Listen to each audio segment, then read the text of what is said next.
बहुत बहुत स्वागत है दोस्तों आप सभी का। Welcome to electronic study YouTube channel. आप सभी को नमस्कार। शिक्षक भर्ती परीक्षा की अगर हम बात करते हैं तो आपके साइंस विषय को भी लेकर के बात करें 10 मार्क्स का क्वेश्चन आपका यहाँ से पूछा जाता है। ऐसे में यहाँ पे आज हम धातु और अधातु, मेटल्स नॉन मेटल्स से संबंधित जितने भी सवाल आपके प्रत्येक परीक्षाओं में पूछे जाते हैं उन सभी को एक ही इस वीडियो में बात करेंगे। मतलब धातु अधातु से संबंधित सारी चीज़ें आज यहाँ से आप जान करके जाएंगे। अपने आप नोट्स खुद ज़रूर बनाते चलिए। यहाँ पर हम आपको बता दें MCQs की क्लास इस समय होती थी, आज लाइव हम नहीं आ पा रहे हैं। ऐसे में यहाँ पर धातु अधातु से संबंधित क्वेश्चंस जो है वो हम लेकर के आपको उनसे संबंधित प्रश्नों के बारे में बात करेंगे। सबसे पहले आपसे इन्होंने पूछा हुआ है कि किस एक में क्रमशः सबसे हल्की और सबसे भारी धातु। यहाँ पर अगर आपसे पूछते हैं सबसे हल्की और सबसे भारी धातु जो है कौन सी है, सबसे हल्की धातु में लिथियम की बात की हुई है और सबसे भारी धातु में जो है वो ऑस्मियम की बात की हुई है। यही क्वेश्चन है जो आपसे सीधे सीधे पूछ लिए जाते हैं। कहते हैं कठोरतम धातु आखिर इनमें से कौन सी होगी या कठोरतम धातु है कौन सी। आप कई सारे एलिमेंट्स को ऐसे में जानते होंगे, मैं आपको थ्योरी की क्लासेस में काफ़ी कुछ बताया हुआ हूँ।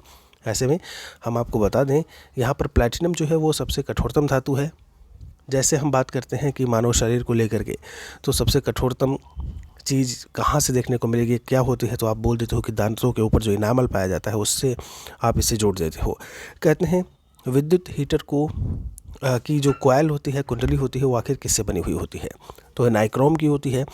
मोती की रासायनिक संरचना कैल्शियम कार्बोनेट। अब ये मोती बोला हुआ है, मतलब जब आप मोती की बात करते हैं कि भैया हीरा मोती पन्ना जो भी है तो कैल्शियम कार्बोनेट होता है जिसे हम CaCO3 कह देते हैं। ठीक है, मतलब इसका केमिकल जब हम केमिस्ट्री के फॉर्म में देखते हैं तो आपका ये आता है, बाकी उसे हम आम भाषा में मोती बोल देते हैं।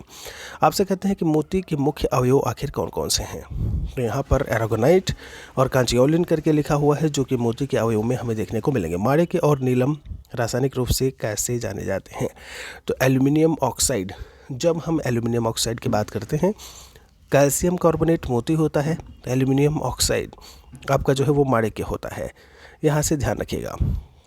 आपसे एक क्वेश्चन है एल्यूमिनियम ऑक्साइड का फॉर्मूला, अभी कमेंट सेक्शन में नहीं, लास्ट में आप हमें जो अलग से कमेंट करते हैं, लाइव कमेंट में नहीं, अलग से कमेंट करके आप हमें ज़रूर लिखिएगा एल्यूमिनियम ऑक्साइड का फॉर्मूला क्या होता है। देखते कितने लोग बताते हैं।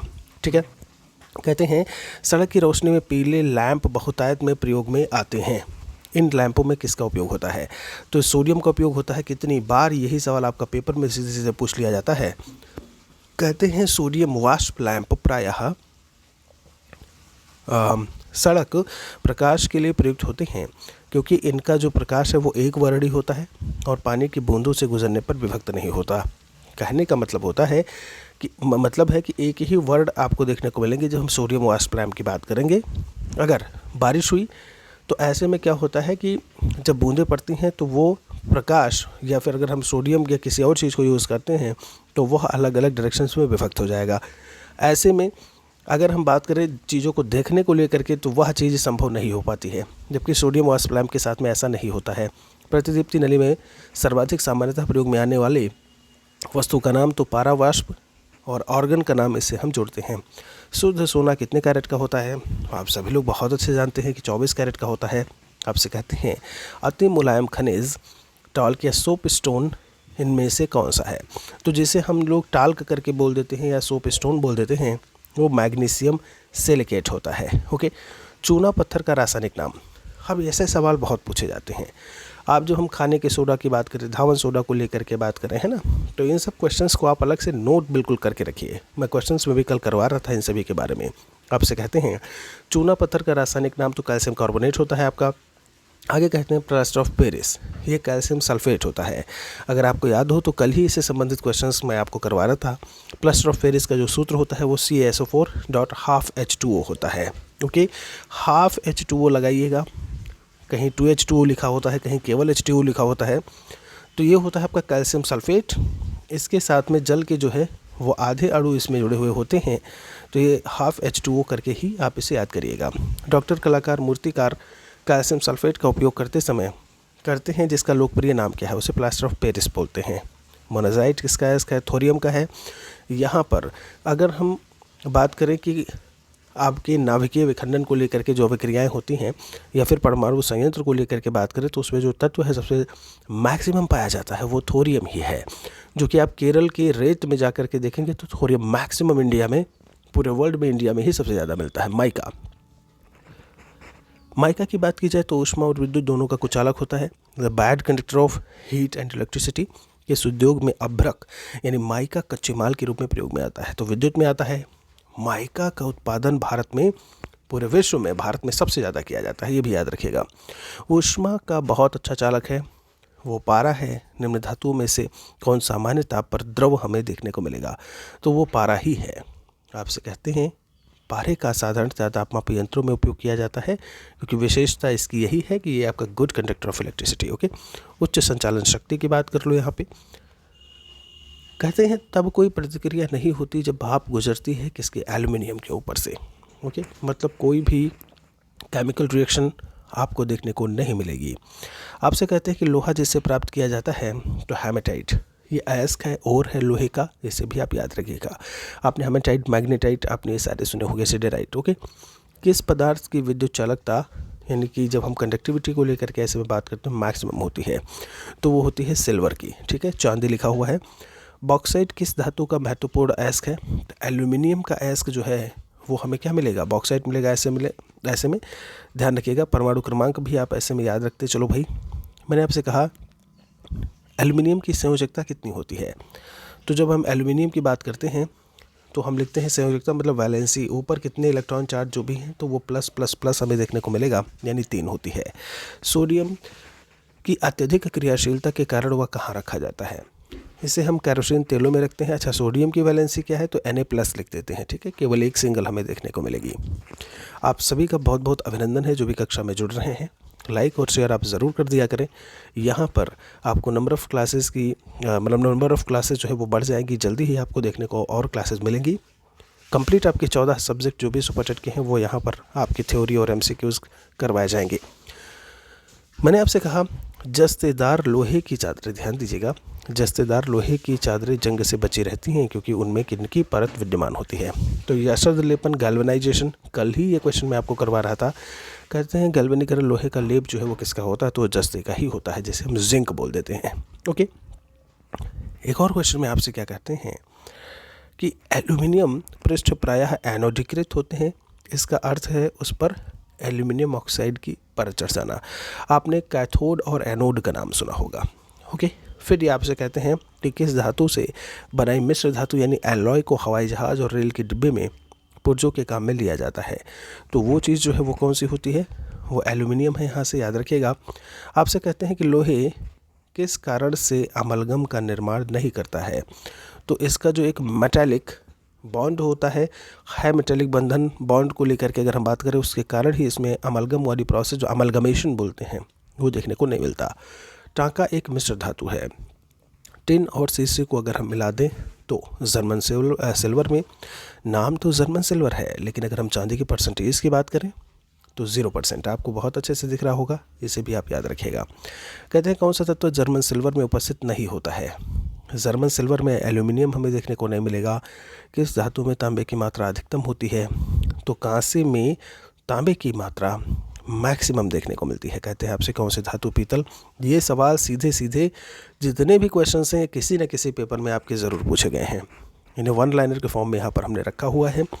सब कुछ पढ़ते चलिए, थ्योरी पढ़ते चलिए, MCQs पढ़ते चलिए, 1 लाइनर पढ़ते चलिए, क्या पता कहाँ से सवाल पूछ लिया जाए। मैंने आपसे कहा कौन सी धातु पीतल, कांसा और जर्मन सिल्वर इन सभी में उभय घटक के रूप में मतलब कॉमन तरीके से होता है। तो अगर हम पीतल की बात करते हैं, कांसा या जर्मन सिल्वर, आपको तांबा सभी में मिलेगा।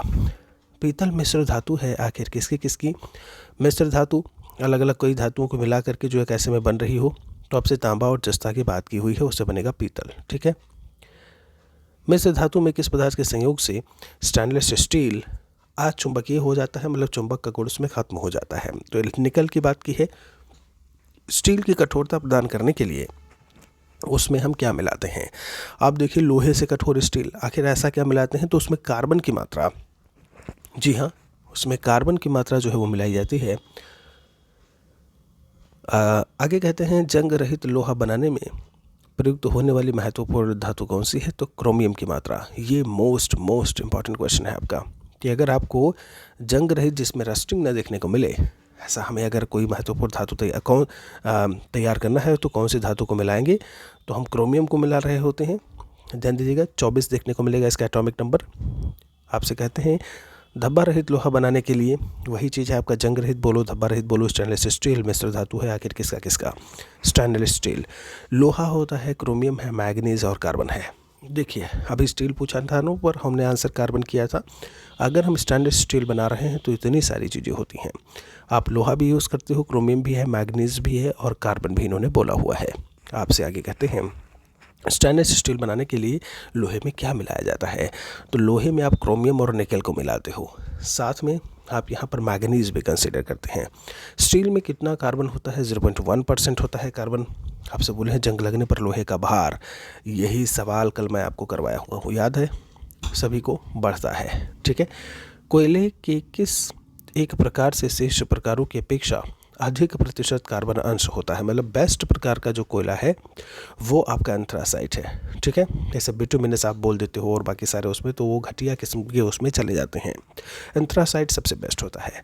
लेड पेंसिल, जो लेड पेंसिल हम यूज़ करते हैं वो आखिर उसमें क्या होता है? तो ग्रेफाइट होता है। ग्रेफाइट वही कार्बन का एक आपका अंश, ठीक है, आपको देखने को मिलेगा।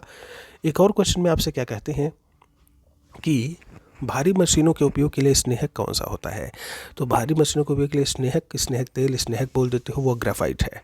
शुष्क बर्फ, यानी कि जब हम ठोस कार्बन डाइऑक्साइड की बात करते हैं उसे ही हम लोग शुष्क बर्फ के नाम से जानते हैं। ठीक है, ये आपका क्या है? ठोस कार्बन डाइऑक्साइड है। आखिर टेफ्लॉन क्या होता है? तो एक फ्लोरोकार्बन के रूप में हमें देखने को मिलेगा। आपसे कहते हैं कि एक तत्व के वाहतम कक्षा में 4 इलेक्ट्रॉन हैं। हाइड्रोजन के साथ इसका यौगिक ऐसे में क्या होगा? तो हाइड्रोजन की कहते हैं उसके वाह इलेक्ट्रॉन, अभी XH4 लिखा हुआ है, जैसे CH4 की हम बात कर देते हैं, बिल्कुल वही पूछा है आपसे। कहते हैं स्टेनलेस स्टील बनाने के लिए लोहे में क्या मिलाया जाता है? स्टेनलेस स्टील, निकेल और टिन। अब ये पीछे क्रोमियम, मैग्नीज, इनको हम मिलाते चले आए हैं, उसे आप बहुत अच्छे से याद रखिएगा। वही कार्बन का परसेंटेज 0.1% पूछा हुआ है आपसे, सवाल रिपीट कर दिया है, कोई नहीं। आपसे कहते हैं कि यहाँ पर किस कोयले के प्रकार में कार्बन की निम्नतम मात्रा पाई जाती है? तो लिग्नाइट प्रकार के कोयले में कार्बन की सबसे कम मात्रा होती है। एंथ्रासाइट सबसे बेस्ट होता है। भार के अनुसार पानी यानी कि H2O में हाइड्रोजन की प्रतिशतता, तो भार के अनुसार जो होगा वो 11.11%। हाइड्रोजन को जलाने से क्या बनेगा? ऐसे में यहाँ पर इन्होंने बोला पानी बनेगा। भाई ऑक्सीजन के साथ में करते हो, क्यों भाई? H2 + O2, 2H2 + O2 क्या हो जाएगा आपका? 2H2O। ऑक्सीजन का 2 है, हाइड्रोजन का इधर भी 4 है, इधर भी 4 है, बैलेंस कर लो, बिल्कुल सही है। तो जलाने का मतलब, जब कोई चीज़ जलाने की आप बात करते हो, दैट मीन्स ऑक्सीजन की प्रेजेंस बहुत ज़रूरी है। ठीक है, और पानी बनेगा। भारी जल का सूत्र क्या होता है? D2O होता है। परमाणु संयंत्र में आप मंदक के रूप में इसे यूज़ में लेकर के आते हैं। गुरु जल क्या है? तो ऑक्सीजन प्लस हैवी हाइड्रोजन, इसे हम लोग गुरु जल के नाम से जानते हैं। हो सकता है आप में से कई बच्चे इसे फर्स्ट टाइम सुने हों। ठीक है, भारी पानी वह पानी होता है जिसमें हाइड्रोजन का स्थान उसके समस्थानिक ले लेते हैं। हैवी वाटर हाइड्रोजन के स्थान पर ड्यूटेरियम होता है। ठीक है, प्रोटियम, ड्यूटेरियम और ट्राइटियम मैंने बोला था ना। तो आपका प्रोटियम की जब हम बात करते हैं तो 1H1 लिखते हो, जब हम ड्यूटेरियम की बात करते हैं तो ये हो जाता है, और ट्राइटियम में आपका ये हो जाएगा। ठीक है, कोई इशू नहीं होना चाहिए। आपसे कहते हैं कि किसने भारी पानी की खोज की थी? तो हेनरिक हर्ट्ज का नाम आएगा। भारी जल का प्रयोग अभी मैंने आपको बोला, मंदक के रूप में, मॉडरेटर के रूप में, परमाणु रिएक्टर्स में इसे हम यूज़ में लेकर के आते हैं। पानी की स्थायी कठोरता के लिए कौन जिम्मेदार है? कैल्शियम और मैग्नीशियम के क्लोराइड और सल्फेट। ये आपने इंटरमीडिएट में बहुत पढ़ा होगा ऐसे में। अस्थायी कठोरता दूर करने के लिए, स्थायी कठोरता दूर करने के लिए, है ना। जल का pH मान होता है 7 होता है, बिल्कुल सही है। pH वैल्यू को लेकर के मैं सब आपको बता चुका हूँ कि 7 जल का होगा। इससे नीचे जब हम 1 तक जाएंगे तो सब के सब 1 से लेकर के 7 तक एसिडिक होते हैं, 7 आपका उदासीन होता है, और यहाँ से ऊपर के जितने भी होंगे वो अल्कलाइन होते हैं। वो अल्कलाइन होते हैं जिसे हम लोग क्या बोल देते हैं? जिसे हम लोग क्षार बोल देते हैं। तो इसे भी यहाँ से ध्यान रखिएगा। आपसे कहते हैं, चलिए भाई शुद्धतम वर्षा का पानी हो गया ये, अच्छा, सबसे शुद्धतम रूप क्या है? वो आपका बारिश का पानी है। पानी जो है वो आयनिक लवण का सुविलायक है, मतलब आयनिक अगर हम सॉल्ट की बात करें तो बहुत ही अच्छा विलायक है। कारण क्या है? यही सवाल कल आपको मैंने बताया था कि उसमें द्विध्रुव आघूर्ण का गुण जो है वो पानी में पाया जाता है, इसीलिए वो इन चीज़ों को लेकर के या ये गुण देखने को मिलेगा। अशुद्ध जल की मात्रा में आपसे पूछा है, जल से बड़ी मात्रा में पेयजल तैयार किया जाता है, तो यहाँ पर निर्लवणीकरण करके, ठीक है। इसका मतलब क्या हुआ कि जो सॉल्ट हैं उन्हें हटा देना। ओके, जब हटा देंगे तो फिर हम पेयजल तैयार कर सकते हैं। अशुद्ध हो तब तक होगा जब तक उसमें लवण मिले हुए होंगे, खारा खारा लगेगा ऐसे में, है ना। समुद्री जल को शुद्ध जल से किस प्रक्रिया के द्वारा बदला जा सकता है? तो उत्पक्रम करके एक परासरण होता है आपका, उससे ये प्रोसेस होता है जिससे हम बदल सकते हैं। फिटकरी गंदे पानी को स्कंदन के द्वारा जो है वो स्वच्छ करने का काम करती है। कहते हैं अगर हम आयतन में बात करें, वायुमंडल में सबसे कम तो कार्बन डाइऑक्साइड की बात की हुई है, सबसे ज़्यादा नाइट्रोजन है आपका 78.08% की बात करते हो। ऑक्सीजन के परसेंटेज को लेकर के बात करें तो 20.95%, जिसे आप अप्रॉक्स कितना मान लेते हो? वो आपका ऐसे है 20.95%, जिसे अप्रॉक्स आप 21% मान लेते हो, ठीक है। ये चीज़ भी यहाँ से याद रखिएगा। गोताखोर द्वारा गहरे समुद्र में सांस लेने के लिए ऑक्सीजन के साथ किस गैस को मिश्रित किया जाता है? तो वो हीलियम को मिश्रित किया जाता है। किसे? वो हीलियम को मिश्रित करते हैं। आगे कहते हैं आपसे, सल्फर हेक्साफ्लोराइड अणु का आकार जो है वो अष्टफलकीय होता है, जल में आसानी से घुलनशील है तो अमोनिया है। आगे आपसे कहते हैं लॉफिंग गैस की अगर हम बात करते हैं तो वो नाइट्रस ऑक्साइड होगा। एनेस्थीसिया के रूप में कौन सी गैस? तो नाइट्रस ऑक्साइड ही होती है। जी हाँ, बेहोशी के लिए जिसे हम बात करते हैं। वायुयान के टायरों में जो गैस हम भरते हैं वो नाइट्रोजन है। जो बारे में हीलियम भरी जाती है। देखिए, सारे क्वेश्चंस आपने पढ़े भी होंगे। जब हम सामान्य ज्ञान की बात करते हैं, जनरल नॉलेज की, जनरल साइंस की बात करते हैं, तो वहाँ पर भी ये क्वेश्चंस ऐसे आपको मिलेंगे। आगे आपसे कहते हैं वायु भरे गुब्बारे में हीलियम को हाइड्रोजन की अपेक्षा वरीयता दी जाती है। कारण यही है कि वो विस्फोटक मिश्रण नहीं बनाती है। आप समझ रहे हैं? कहते हैं हल्की जो भी है, लेकिन हीलियम को वरीयता इसीलिए देते हैं। Hydrogen, helium, lithium, beryllium, boron, carbon, nitrogen, oxygen आप पढ़ते हो। ऐसे में जो हीलियम है उसका परमाणु क्रमांक 2 होगा, परमाणु भार जो आपका जो है वो 4 होता है। अश्रु गैस क्या होती है? अमोनिया।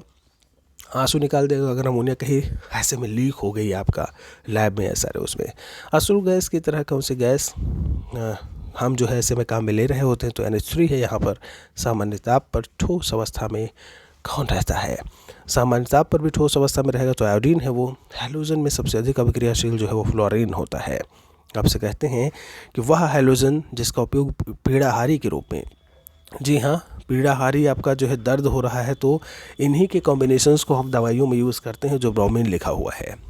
ट्यूबलाइट में निम्न दाब पर कौन सी गैस भरी जाती है? तो वो आपका पारा और नियॉन गैस। ओके। रसायन उद्योग में कहते हैं तेजाब जिसे हम कहते हैं वो आपका सांद्र सल्फ्यूरिक अम्ल होता है। कौन करके बोलते हो? कॉन्सेंट्रेट करके, कौन H2SO4। ओके। कॉपर सल्फेट का जलीय घोल अम्लीय होता है क्योंकि इसका लवण का जो है वो जल अपघटन होता है। आपसे कहते हैं कार्बन डाइऑक्साइड प्रवाहित करने पर जो सोडा वाटर है वो आपका एसिडिक नेचर का हो जाता है। किस अम्ल में ऑक्सीजन नहीं होता है? तो हाइड्रोक्लोरिक अम्ल में जो है, या नमक का अम्ल, या नमक ही जिसे हम कह देते हैं, उसमें ये चीज़ हमें देखने को नहीं मिलेगी। ओके। नीला थोथा।